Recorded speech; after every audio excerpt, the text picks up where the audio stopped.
What is up, guys? Today I'm here to talk about how to identify an A player within your ranks and to surround yourself with better people. So let's kick it off with number one. Get a great person that you want to have around you, want to have on the team. Most important thing is they got to be collaborative. They got to really build with your team, got to be helping, pulling up the next person. Can't be having anybody kicking down. Where red flags for me on this side of the board would be that they're competitive when they're losing something, right? So they might think, what I call territorial. So they think, oh, well, that's my territory, or that's my lead.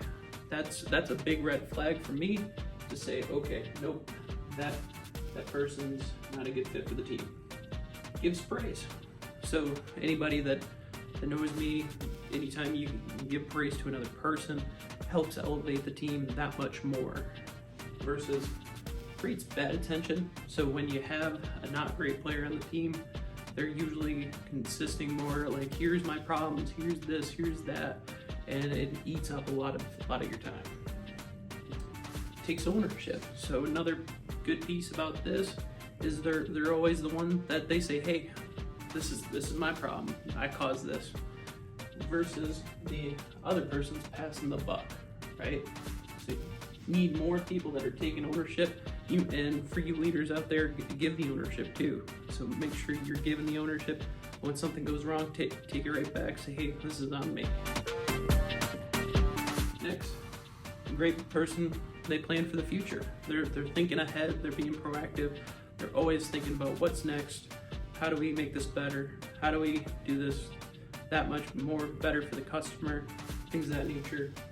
Where not a great person is usually stuck in the now, right? So in insurance, sometimes there's a seasonality to it that low performing producers kind of get stuck in their head. They say, oh, you can't outsell the winter, or you better stock up and make sure your summer months are good. And it's like, no, you got to get out of that mentality. You got to be good all the time. And when it comes down to it, building a team is the best way to do that. Next one, kingmaker, right? So this person wants to elevate, see others succeed, see them succeed at a high level. And when it comes down to it, that person knows that they're going to be that much better for it. Shout out to Mike Vandermeulen, who's helped me a ton. And if I ever elevate to his level, it's because of somebody like him. Next is to give value. So you have a big exclamation point after that. Big reason I have a big exclamation point is you got to give value first. You got to give it often and as much as you can to other people, because you never know who's watching, who needs that encouragement, who needs that piece of information, and it might just be the exact right time for them.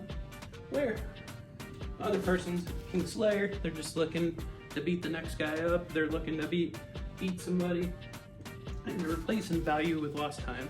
So many of you have seen those people where you talk to them for an hour and you're like, man, I just burned up an hour of my time. Versus feeling like you got value from it. So these are almost the detractors. These are the ones delivering value constantly, putting it right in front of you without you even asking or having anything to give in exchange of that value many times. So surround yourself with great players. Don't worry about the not good players. The great ones, put all your time and energy and make sure you find these people, reward them, find them because they're gems. Have a good day.